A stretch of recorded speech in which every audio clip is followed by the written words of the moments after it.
अस्सलाम वालेकुम स्टूडेंट। आज के इस लेक्चर में हम एक्सरसाइज 1.4 का क्वेश्चन नंबर 2 डिस्कस करने जा रहे हैं।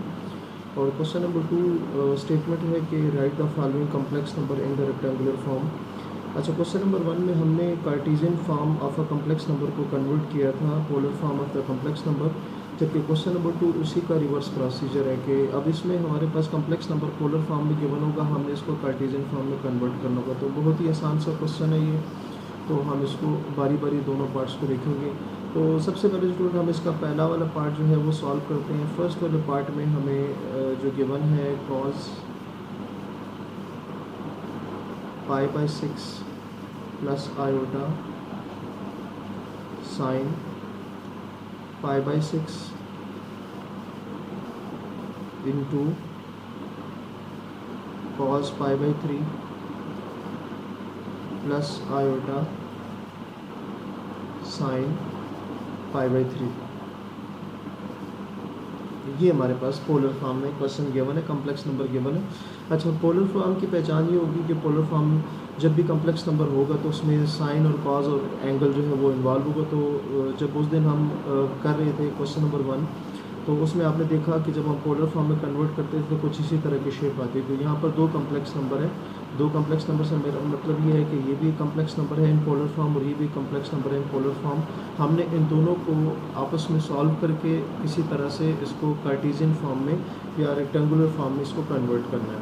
अच्छा स्टूडेंट, इसके लिए सबसे पहले आपने जो π/6 है इसको डिग्री में कन्वर्ट करना है। अच्छा, π/6 को डिग्री में कन्वर्ट करने के लिए स्टूडेंट मैं आपको एक आसान तरीका बताता हूँ कि पाई की जगह आपने 180 डिग्रीज पुट करने हैं। 180 पुट करें, डिवाइडेड बाई 6 करें तो ये आपके पास ये 30 डिग्री आ जाएगा। तो इसका मतलब क्या हुआ कि जो π/6 है वो बेसिकली π/3 के इक्वल होगा। ठीक है, सो π/6 आपके पास 30 के इक्वल आ जाएगा। तो ये वैल्यू आपने π/6 की जगह पुट कर देनी है। ठीक है, और दूसरा तरीका आपके पास ये है कि π/6 को 180 डिवाइडेड बाई पाई के साथ मल्टीप्लाई करो तब भी आंसर यही आता है। तो ये चीज़ आपके जहन में होनी चाहिए। तो अब इसमें वैल्यू पुट करते हैं। कॉस π/6 की जगह जैसे कि अभी हमने देखा 30 आता है, प्लस आयोटा साइन π/6 का मतलब भी 30 है, इनटू कॉस π/3 का मतलब होगा 60। किस तरह से आप चेक कर सकते हैं, π/3 पाई की वैल्यू जैसे कि मैंने आपको बताया कि आपने 180 पुट करनी है, डिवाइडेड बाई 3 करेंगे तो ये आपके पास 60 डिग्रीज आ जाएगी। ठीक है, तो π/3 की जगह आपने 60 पुट करना है। तो जैसे मैंने यहाँ पर लिखा भी हुआ है π/3 की जगह cos 60, तो प्लस आयोटा साइन ये 60 आ जाएगा। अब आपने कैलकुलेटर से वैल्यू फाइंड करनी है। cos 30 के स्टूडेंट जो वैल्यू होती है ना वो होती है √3/2। कैलकुलेटर से आपने ये वैल्यू फाइंड कर लेनी है, आप इजीली आप फाइंड कर सकते हैं। अच्छा, sin 30 की जो वैल्यू होती है 1/2 होती है, इनटू cos 60 की वैल्यू जो हमारे पास होती है 1/2 होती है, प्लस आयोटा sin 60 की वैल्यू जो होती है वो √3/2 होती है। ठीक है, तो ये अब दो कम्प्लेक्स नंबर आपको नज़र आ रहे हैं कि ये कार्टेशियन फॉर्म में हम क्वेश्चन को कन्वर्ट करते जा रहे हैं। अच्छा, अब इसको आपस में सिंप्लीफाई करना है। तो सिंप्लीफिकेशन में स्टूडेंट आपने क्या करना है कि पहले √3 को इन दोनों टर्म्स के साथ मल्टीप्लाई करना है। उसी तरह से फिर जो दूसरी है उसको भी हमने क्या करना है, मल्टीप्लाई करना होगा 1/2 इसको, और इसको भी आपस में क्या करना होगा, मल्टीप्लाई करना होगा। तो हम दोनों को बारी बारी करके देख लेते हैं आंसर क्या आएगा हमारे पास। अच्छा जी, √3 डिवाइडेड बाई 2 को 1/2 के साथ मल्टीप्लाई करेंगे तो √3 डिवाइडेड बाई 4 आएगा। आप कैलकुलेटर भी यूज़ कर सकते हैं तो आपके लिए आसान हो जाएगा। प्लस √3 डिवाइडेड बाई 2 को जब √3 डिवाइडेड बाई 2 के साथ मल्टीप्लाई करेंगे तो ये आपके पास आ जाएगा 3 डिवाइडेड बाई 4 आयोटा आ जाएगा। मैं इधर साइड पे इसको आपको समझा भी देता हूँ कि √3 और डिवाइडेड बाई 2 जब √3 डिवाइडेड बाई 2 के साथ मल्टीप्लाई होगा तो देखिए √3 को लिखा जा सकता है रेशो ऑफ पावर 2 और 2 2 4 आ जाएगा। स्केयर और स्केयर रूट कैंसिल होके आपके पास क्या आ जाएगा, 3/4 आंसर आ जाएगा। तो ये आपके पास 3/4 जो कि मैंने यहाँ पे लिखा भी वो आपको नज़र आ रहा है कि 3/4 किस तरह से आता है। ठीक है, तो ये हमने मल्टीप्लाई कर दी। अब दूसरी टर्म की बारी है, उसको भी इसी तरह से आपने मल्टीप्लाई करने, जो मैंने ग्रीन से उसको पॉइंट आउट किया हुआ है। अब 1/2 आयोटा को आपने, जो आपको ये नज़र आ रहा है, इसको आपने मल्टीप्लाई करना है इस 1/2 के साथ। तो ये आ जाएगा आपके पास प्लस 1/4 आयोटा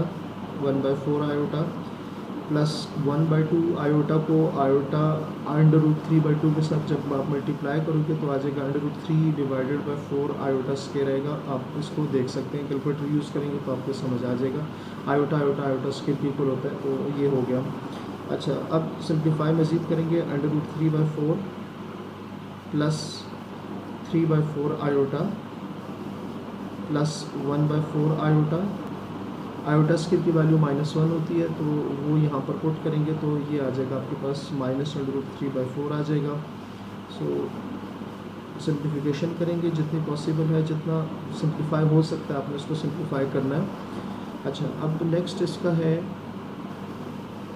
कि अब जिनके साथ आयोटा है उनको अलग कर लेते हैं, जिनके साथ आयोटा नहीं है उनको अलग कर लेते हैं। जैसे इन दोनों के साथ आयोटा नहीं है तो हम इनको अलग कर देते हैं, √3/4 माइनस √3/4 ये मैं आपस में कंबाइन कर लेता हूँ। जिनके साथ आयोटा आयोटा वाली 2 टर्म्स हैं 3/4 और उसके बाद है 1/4, दोनों में से आयोटा कॉमन लिया तो ये आ जाएगा।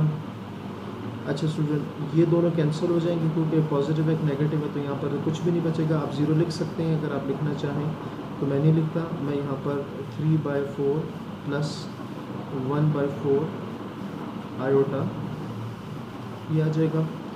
अच्छा, इन दोनों का अगर आप एलसीएम लें तो आपके पास आएगा 3 + 1 7 आयोटा, इसी तरह से चलेगा। और 3 + 1 का मतलब है 4 डिवाइडेड बाय 4 आयोटा आ जाएगा।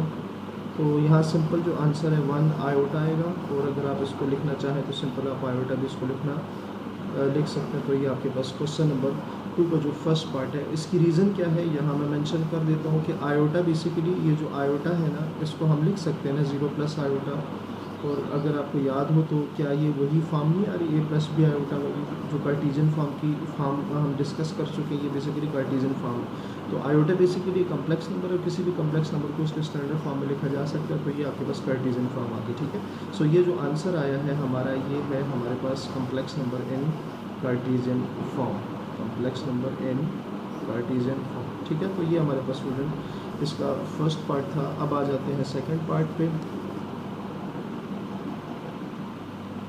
अच्छा, सेकंड पार्ट में स्टूडेंट हमारे पास अगेन कम्प्लेक्स नंबर गिवन है। जैसे इधर दोनों कम्प्लेक्स नंबर मल्टीप्लाई हो रहे थे पोलर फॉर्म में, यहाँ पर दोनों डिवाइड होंगे तो हम इसको डिवीज़न के थ्रू कर लेते हैं।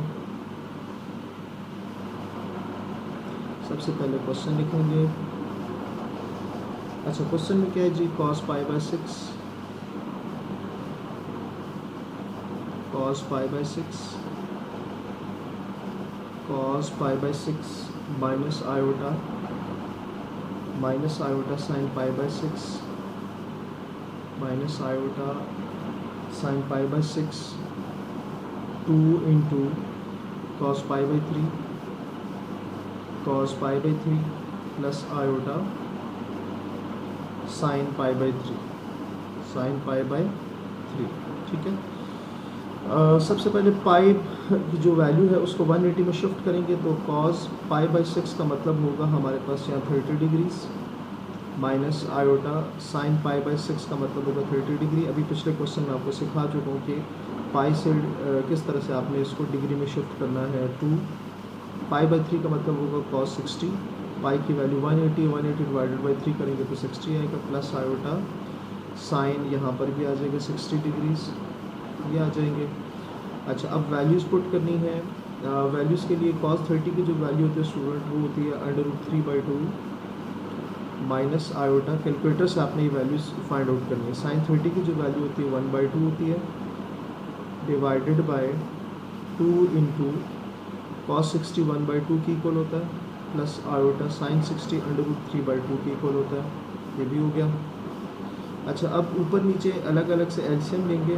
तो ऊपर जब एलसीएम लेंगे तो हमारे पास आएगा √3 माइनस आयोटा आ जाएगा डिवाइडेड बाय ये 2 एज इट इज़ होगा। इधर एलसीएम लेंगे तो आ जाएगा 2 1 प्लस √3 आयोटा। अच्छा, उसके बाद ये वाला 2 इस 2 के साथ आप कैंसिल कर सकते हैं, बाकी जो बचेगा उसको आपने लिख लेना है।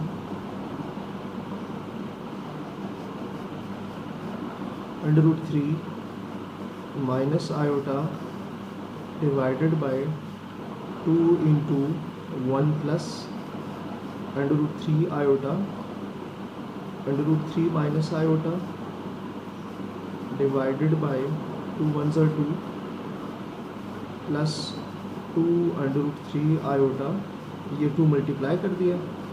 अच्छा, अब यहाँ स्टूडेंट आपको नज़र आ रहा है कि दो कम्प्लेक्स नंबर जो है वो डिवाइड हो रहे हैं।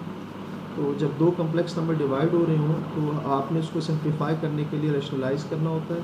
तो यहाँ पर हम इसको रैशनलाइज़ कर देंगे। रैशनलाइज़ में जो डिनोमिनेटर वाली टर्म होगी उसमें आयोटा से पहले वाला साइन चेंज हो जाएगा और वो मल्टीप्लाई भी कर देनी है साथ, और उसको डिवाइड भी कर देना है साथ।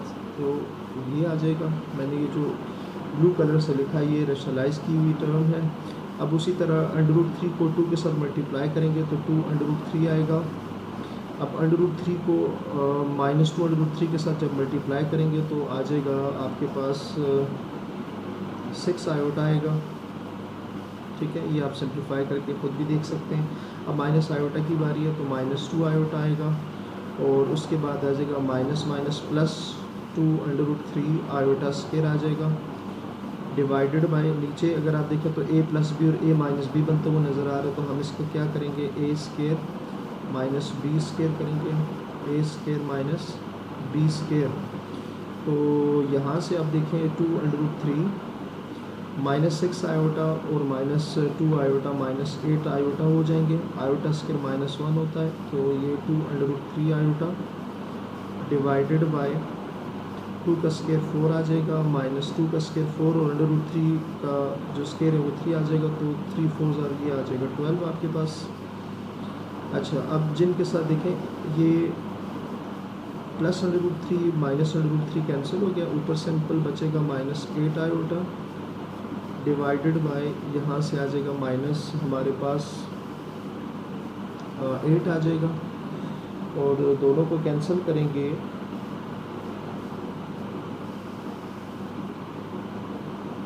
तो ये हमारे पास आंसर आ जाएगा इसका माइनस आयोटा आंसर आ जाएगा। ठीक है, तो ये हमारे पास इसका फाइनल आंसर आ जाएगा। तो ये आपने इस तरह से देख लिए कि हमने इसके दोनों पार्ट्स जो हैं कार्टेशियन से पोलर फॉर्म से हम किस में इसको लेके गए, कार्टेशियन फॉर्म में इसको हमने कन्वर्ट किया।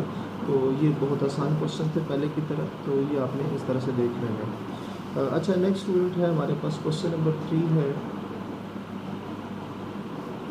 क्वेश्चन नंबर 3, अच्छा क्वेश्चन नंबर 3 में हमारे पास गिवन क्या है और कुछ हमने शो करना है। तो ज़रा देख लेते हैं। सबसे पहले जो हमारे पास गिवन है, गिवन में है कि if x1 plus y1 iota x2 plus y2 iota x3 plus y3 iota up to so on xn plus yn iota yn iota is equals to a plus b iota. ये हमें given है। अच्छा, इसको जो first part है उसमें हमने proof ये करना है कि show that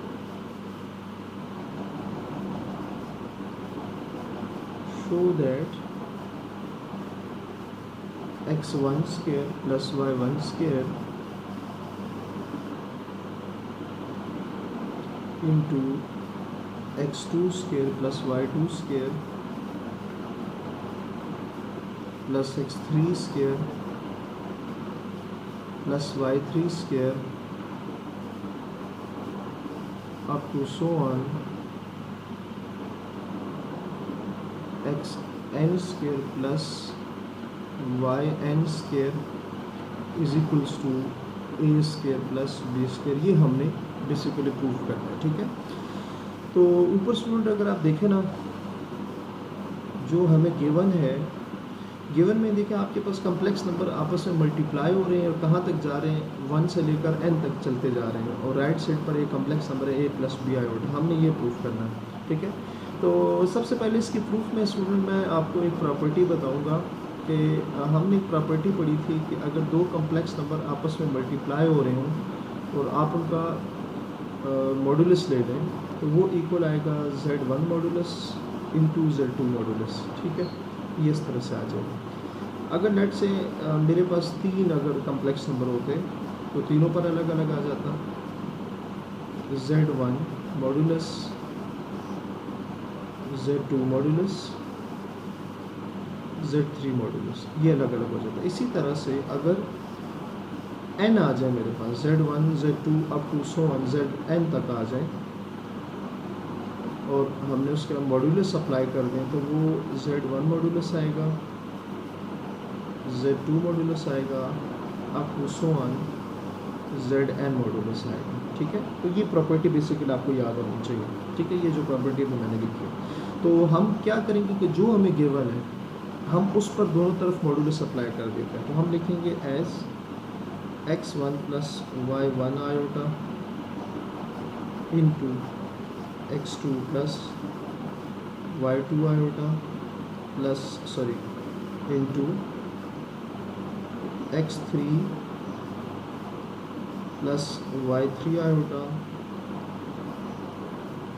xn plus yn iota a plus b iota, ये हमारे पास गिवन था। अच्छा, इसके दोनों तरफ हम मॉडुलस अप्लाई कर देते हैं। x1 plus y1 iota x2 plus y2 iota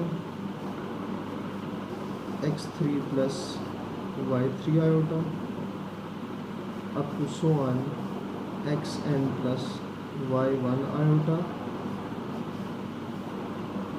और राइट साइड पर भी क्या आ जाएगा a प्लस b आयोटा। ठीक है। अच्छा, लेफ़्ट साइड पे अभी जो मैंने आपको प्रॉपर्टी बताई है कि अगर कम्प्लेक्स नंबर्स आपस में मल्टीप्लाई हो रहे हो तो उनका प्रोडक्ट आ रहा हो और आपने उसको मॉडुलस अप्लाई करें तो मॉडुलस क्या होगा, सब पे अलग अलग हो जाएगा। तो जितने भी कम्प्लेक्स नंबर है मॉडुलस सब पे अलग अलग आ जाएगा।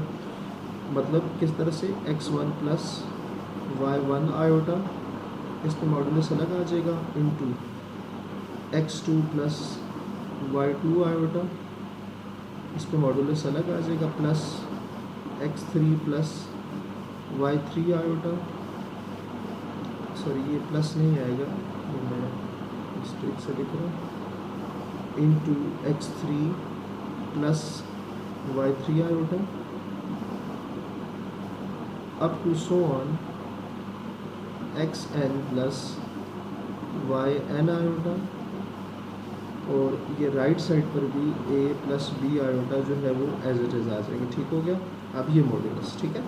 अच्छा, अब मॉडुलस का फार्मूला स्टूडेंट आपको पता है कि मॉडुलस बेसिकली कम्प्लेक्स नंबर अगर गिवन हो तो मॉडुलस किसकी इक्वल होता है। मैं यहाँ पर लिखने लगा हूँ कि फॉर एग्जांपल जब मेरे पास कोई कम्प्लेक्स नंबर होता है Z1, मैं कहता हूँ x plus Y iota complex number है, तो उसका जो मॉडुलस होता है वो इक्वल होता है रियल पार्ट का स्क्वायर प्लस इमेजिनरी पार्ट का स्क्वायर विद अंडर रूट। तो ये मॉडुलस का बेसिकली फार्मूला होता है। तो यहाँ पर आप देखें तो इसका रियल पार्ट ये आ रहा है, इसका रियल पार्ट ये आ रहा है। तो अगर मैं इसका मॉडुलस फाइंड करूँगा तो क्या आएगा मेरे पास, इसका मॉडुलस आएगा हमारे पास रियल पार्ट का स्क्वायर प्लस इमेजिनरी पार्ट का स्क्वायर अंडर रूट, इसका भी आ जाएगा। x2 का भी उसी तरह से x2 रियल पार्ट का स्क्वायर प्लस इमेजिनरी पार्ट का square plus under root into x3 का स्क्वायर प्लस y3 का square under root up to so on xn का स्क्वायर प्लस yn का स्क्वायर अंडर रूट, और राइट साइड पे आ जाएगा a square plus b square under root आ जाएगा। ठीक है, ये हमारे पास इस तरह से हमने मॉडुलस फाइंड कर ली। ठीक है। अच्छा, अगर आप यहाँ पर देखें तो हर टर्म जो है उसके ऊपर अंडर रूट आ रहा है और टर्म्स आपस में मल्टीप्लाई हो रही हैं। ठीक है, तो हम क्या कर सकते हैं कि इन सारी टर्म्स को एक सिंगल अंडर रूट के नीचे लिख सकते हैं, क्योंकि ये हमारे पास अंडर रूट की प्रॉपर्टी है। तो मैं यहाँ पर लिखने लगा हूँ, अब ज़रा देखिएगा, x1 square plus y1 square into x2 plus y2 square plus x3 square plus y3 square up to so on xn square plus yn square, ये होल अंडर रूट सब पे मैंने कर दिया। a square plus b square under root, ये as it is आ जाएगा। अच्छा, दोनों तरफ इस पे हम स्केयर अप्लाई कर देते हैं, x1 square plus y1 square, x2 square plus y2 square, x3 square plus y3 square up to so on xn square plus yn square.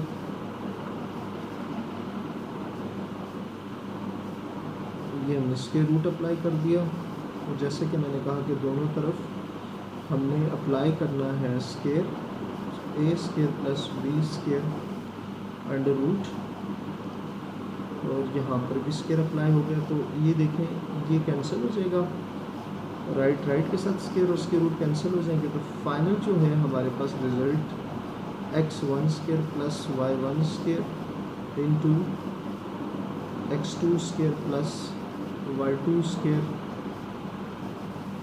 x3 square plus y3 square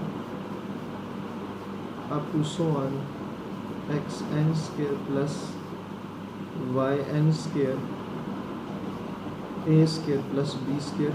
तो student, अगर आप question के statement देखें, जो first part है इसमें हमने इसी चीज़ को प्रूव करना था, तो ये आप देख सकते हैं हमने ये प्रूव कर दिया, ठीक है।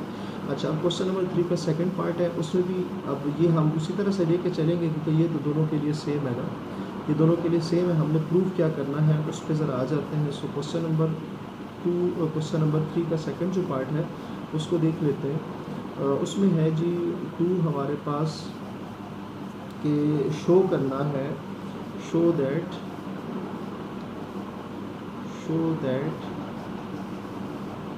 समेशन, या इसको सिग्मा बोलते हैं, जो साइन मैंने डाला इसको सिग्मा बोलते हैं, ठीक है। आर फ्रॉम, मतलब समेशन का मतलब होता है कि अगर मैं सिंपल आपको समझाऊँ ना, तो ये चीज़ प्लस के लिए यूज़ होती है। जो सिग्मा का साइन है ना, ये प्लस के लिए यूज़ होता है। तो अभी इसका मतलब कोई चीज़ आर जो है ना वो प्लस हो रहे हैं, 1 से लेकर कहाँ तक, 1 से लेकर n तक। मतलब आपने जो एडिशन करनी है वो r जो है, मतलब r 1 से लेकर n तक आपने इसको ऐड करना है, किसको, tan inverse of y by r divided by x by r, tan inverse of b by a plus 2k pi and k belongs to set of integer. ये चीज़ हमने प्रूफ करनी है, ठीक है, जो हमें ये ब्लू कलर से नज़र आ रही है, हमने प्रूफ करनी है, ठीक है। तो प्रूफ में हम सबसे पहले जो गिवन था हमारे पास, सबसे पहले हम वो लिखेंगे एज गिवन हमारे पास है कि x1 plus y1 iota, x2 plus y2 iota, x3 plus y3 iota up to so on. ये प्लस नहीं आता, ठीक है, ये मिस्टेक से मैं बार बार लिख दूँ। Up to so on xn plus yn iota is equals to a plus b iota. ये हमारे पास गिवन है, ठीक है। अच्छा, अब स्टूडेंट अगर आप क्वेश्चन के प्रूफ में देखें ना, तो ये tan inverse of y by x जो होता है, या tan inverse of b by a जो है, ये basically argument of a complex number है, ठीक है।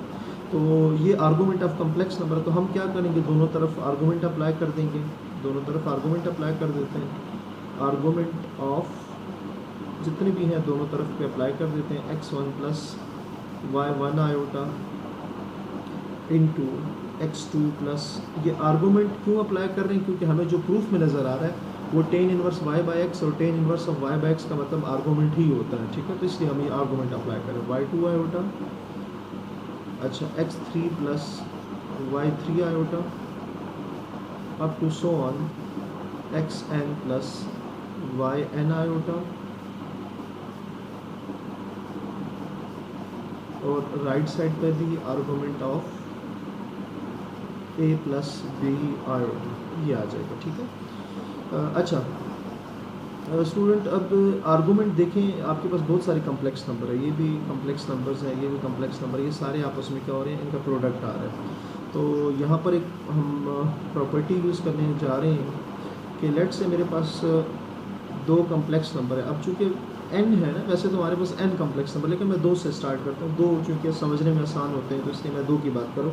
आप 3 की भी बात कर सकते हैं, 4 की भी कर सकते हैं, 5 की भी कर सकते हैं, आप n तक भी कर सकते हैं, लेकिन मैं 2 की बात करूँगा।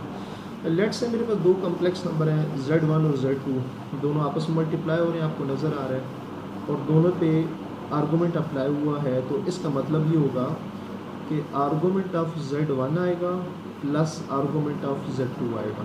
ये प्रॉपर्टी है आर्गूमेंट की कि जब दो नंबर पर आर्गूमेंट अप्लाई होगा तो आर्गूमेंट दोनों पर अलग अलग हो जाएगा, दरम्यान में प्लस आ जाएगा। अगर फॉर एग्जांपल यहाँ 3 होते हैं, मैं यहाँ 3 लिख देता हूँ, argument of Z1 Z2 Z3, तो उस केस में क्या होता, argument of Z1 plus argument of Z2 plus argument of Z3 हो जाता। ठीक है, तो एग्जैक्टली वही बात मैंने बताई है। अब चूँकि आर्गूमेंट हम देखें, हमारे पास कम्प्लेक्स नंबर कितने हैं, n तक, 1 से लेकर ये लेट से 1 है, ये 2 है, ये 3 है, और ये इसका n, ये n है। तो ये सारे कम्प्लेक्स नंबर का प्रोडक्ट आपस में आ रहा है। तो हम सिंपल क्या करेंगे, इनका आर्गूमेंट फाइंड कर लेंगे। इसी तरह से जैसे भी हमने कहा कि आर्गूमेंट जब फाइंड करते हैं तो आर्गूमेंट अलग अलग हो जाता है और सब पे पॉजिटिव साइन आ जाता है, सबके दरमियान प्लस का साइन आ जाता है। सो आर्गूमेंट क्या आ जाएगा, argument of x1 plus y1 iota plus argument of x2 plus y2 iota plus argument of x3 plus y3 iota plus up to so on argument of xn plus yn iota, और यहाँ पर आ जाएगा argument of a plus b iota. ठीक है, ये आ गया।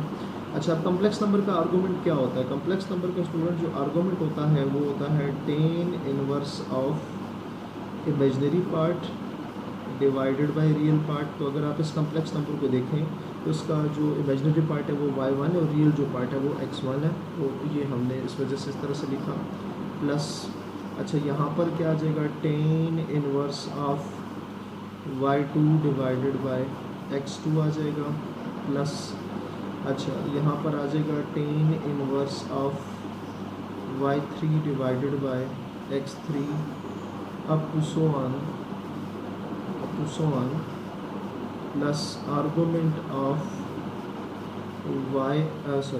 tan inverse of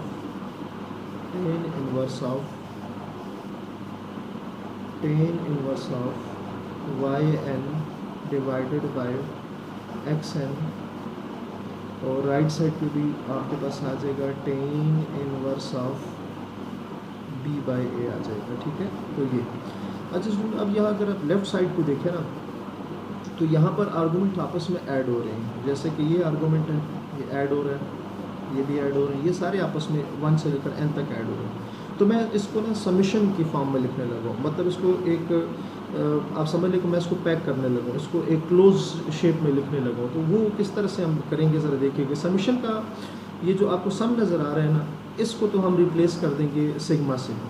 ठीक है, और ये जो नंबरिंग है, जैसे y1 है, x1 है, x2 है, y2 है, x3 है, y3 है, और कहाँ तक जा रहे हैं ये yn और xn तक जा रहे हैं। तो हम इसको r से रिप्रेजेंट करने लगे हैं। अब ज़रा देखिएगा मैं इसको क्या लिखने लगा, इस सब को ना, मतलब ये जो ओपन फॉर्म अभी मैंने आपको बताई है, ये ओपन फॉर्म को ना मैं क्लोज़ करने लगा हूँ। किस तरह से वो ज़रा देख लें आप।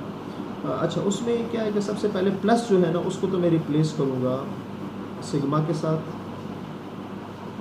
प्लस जो, क्योंकि बीच में सारे प्लस आ रहे हैं, तो हम यहाँ से लिखते हैं कि प्लस की जगह ये आ गया। अच्छा, फिर मैं कहता हूँ कि नंबरिंग जो है वो 1 से स्टार्ट हो रही है, कहाँ तक जा रही है, n तक जा रही है। आपको ये नज़र आ रहा होगा यहाँ पे कि आपका y1 x1 से लेकर yn xn तक जा रहा है। ठीक है, और यहाँ पर फिर मैं लिखता हूँ क्या चीज़ ऐड हो रही है, tan इनवर्स ऑफ मैं लिखता हूँ Y R divided by X R, ठीक है। वहाँ तो चूँकि 1 2 3 था ना, तो उस 1 2 3 को मैंने आर कंसिडर कर दिया, ठीक है। तो आर को मैंने क्या कहा, आर जो है वो 1 से लेकर, मतलब y1 और x1, फिर y2 और x2, y3 और x3, वो सारी चीज़ें कहाँ तक जा रही है, n तक। तो उसको मैंने क्लोज फॉर्म में लिख दिया कि आपका जो r है वो 1 से लेकर n तक जाके ऐड होगा। तो ये जो मैंने फॉर्म लिखी है जो आपको नज़र आ रही है, ये बेसिकली क्लोज फॉर्म है किसकी, ये जो आपको यहाँ पर बिल्कुल लास्ट वाला स्टेप नज़र आ रहा है लेफ़्ट, ये इसकी लेफ़्ट साइड का जो क्लोज फॉर्म है ना, ये मैंने ये लिखी है, ठीक हो गया। राइट साइड पे हम स्टूडेंट क्या करेंगे, राइट साइड पे हम उसी तरह से लिखेंगे tan inverse of b by a, ठीक है। अच्छा, अब अगर इसके प्रूफ में आप देखें तो साथ 2k पाई भी ऐड होता है, तो हम इस यहाँ पर 2k पाई भी ऐड कर देते हैं। इसके रीज़न मैं आपको बताता हूँ कि मैंने 2k पाई ऐड क्यों किया। फॉर एग्जांपल स्टूडेंट, यहाँ पर मैं एक कोऑर्डिनेट एक्सिस लेता हूँ और यहाँ मेरे पास एक एंगल आ जाता है। फॉर एग्जांपल एक एंगल मेरे पास आएगा, ये मैंने फॉर एग्जांपल मैं कहता हूँ 45 का एंगल है, ठीक है। ये मैं कहता हूँ 45 का एंगल हो गया, ये ठीक हो गया। अच्छा, अब मैं पूरा एक चक्कर लगाता हूँ, यहाँ से मैं शुरू हुआ यहाँ तक आया, तो ये पूरा एक चक्कर होता है 2 पाई का या 360 का होता है यहाँ तक। अब ये जो शुरू में हमने लिया था ये 30 था, तो यहाँ तक 2 पाई हो गया। जब यहाँ तक मैं आऊँगा तो अब ये क्या बनेगा, ये बनेगा 30 प्लस 2 पाई होगा, ये जो, ठीक है ना। पूरा एक चक्कर लगाया, यहाँ पूरा एक चक्कर यहाँ से शुरू किया, ये आपको नज़र आ रहा है, यहाँ से शुरू की यहाँ तक ये पूरा चक्कर होगा, लेकिन यहाँ ऊपर तक जाऊँगा तो 30 साथ ऐड हो जाएगा, तो 30 प्लस 2 पाई हो जाएगा। अच्छा, मैं एक और चक्कर लगाता हूँ, एक और मैं यहीं से शुरू करता हूँ, यहीं से, बल्कि नीचे से शुरू करता हूँ, यहाँ तक ये 360 हो गया और ये इसमें ऐड हो जाएगा, ठीक है। तो अब इसमें मज़ीद कितना ऐड हो जाएगा, अब ये जो दूसरा चक्कर मैंने लगाया ये वाला, अब ये क्या होगा, ये 30 प्लस 2 पाई। अब इसमें एक और चक्कर, ये देखिए ये एक और चक्कर मैंने लगा दिया, ये 2 चक्कर हो गए इसके। तो ये अब इसमें एक चक्कर पहले वाला एक दूसरे वाला लगा दिया, तो ये आ जाएगा 4 पाई, ठीक है। तो बनेगा हमारे पास क्या, हमारे पास बनेगा 30 प्लस 2 पाई, फिर आ जाएगा 30 प्लस 4 पाई जब 2 चक्कर लगाएंगे, ठीक है। अगर 3 लगाएंगे तो ये आ जाएगा 6 पाई आ जाएगा, और ये चलता चलता जाएगा। आखिर में हम क्या करेंगे, इसको जनरलाइज़ कर देंगे। जनरलाइज़ किस तरह से करेंगे, जनरलाइज हम इसको इस तरह से करेंगे कि ये जो आपके पास ऐड हो रही है ना 2 पाई 4 पाई और 6 पाई, ये इसको हम जनरलाइज़ कर देते हैं। जनरलाइज़ किस तरह से करेंगे कि इसको मैं कहूँगा कि ये 2k पाई है बेसिकली, ये क्या है 2k पाई है। अगर k 1 करूँगा तो मेरे पास 2 पाई आ जाएगा। अच्छा, अगर k 2 करूँगा तो मेरे पास 4 पाई आ जाएगा, ये इसमें k की जगह वैल्यूज़ पुट करनी है। अच्छा, अगर मैं k 3 करूँगा तो ये मेरे पास 6 पाई आ जाएगा, और इस तरह से चलता जाएगा। उसकी रीज़न क्या है स्टूडेंट, याद रखिएगा कि लेट से मैं कहता हूँ यहाँ 30 एंगल है, ये 30 एंगल है, और मैं tan की वैल्यू फाइंड करना चाह रहा हूँ। तो tan 30 की जो वैल्यू होगी ना, वो बराबर आएगी किसकी, ये मैं वाइट कलर से, ये देखो ये जो एंगल होगा ये वाला, ये जो वाइट से नज़र आ रहा है। अब ये जो ब्लू से था वो 30 का एंगल था, ये जो एंगल होगा ना ये 30 प्लस 2 पाई होगा। 30 प्लस 2 पाई का मतलब होगा ये 390 होगा आपके पास। तो इसका मतलब क्या होगा कि tan 30 का आंसर और tan 390 का आंसर सेम आएगा। तो इसलिए हम क्या करते हैं इस बात को, अब चूँकि अब हर एक चक्कर, अब एक और चक्कर लगा दें, लेट से मैं कहता हूँ एक और चक्कर लगाते हैं। ये देखें, ये अब 2 चक्कर लगाऊँ, ये एक चक्कर हो गया, ये दूसरा चक्कर हो गया, और यहाँ तक। अब ये क्या बना, अब ये बना आपके पास 30 प्लस 720 बना। तो उसमें क्या होगा कि 30 और ये आपके पास 750 बनेगा, इनका आंसर भी सेम आएगा, ठीक है। तो इस तरह से चक्कर आप लगाते जाएंगे, आपके पास वैल्यू बढ़ती जाएगी। पहले 2 पाई आएगी, फिर 4 पाई आएगी, फिर 6 पाई आएगी, फिर आपके पास आ जाएगा 8 पाई आ जाएगा, चलता जाएगा। तो ये पीरियड हम इस वजह से, ये जो 2k पाई हम ऐड करते हैं ना, ये इसलिए ऐड करते हैं कि यहाँ बहुत सारे एंगल बनते हैं। ये जो लाइन आपको नज़र आ रही है, जो मैं बार बार आपको ड्रॉ करके बता रहा हूँ, ये जो एंगल यहाँ पर बन रही है, ये कोई एक एंगल नहीं है। ये एक चक्कर लगाऊँगा तो एक और एंगल बन गया, अब 2 दफ़ा लगाऊंगा तो ये और एंगल बन जाएगा, 3 दफ़ा लगाऊंगा तो ये और एंगल बन जाएगा। तो इस तरह बहुत सारे एंगल हैं। तो उन एंगल को कवर करने के लिए हम आखिर में क्या करते हैं, 2k पाई उसमें क्या कर देते हैं, ऐड करते हैं। तो ये स्टूडेंट हमारे पास क्वेश्चन नंबर 3 के जो थे 2 पार्ट थे। उम्मीद है आपको ये समझ आ गया होगा। अपना बहुत सारा ख्याल रखिएगा। अल्लाह हाफ़िज़।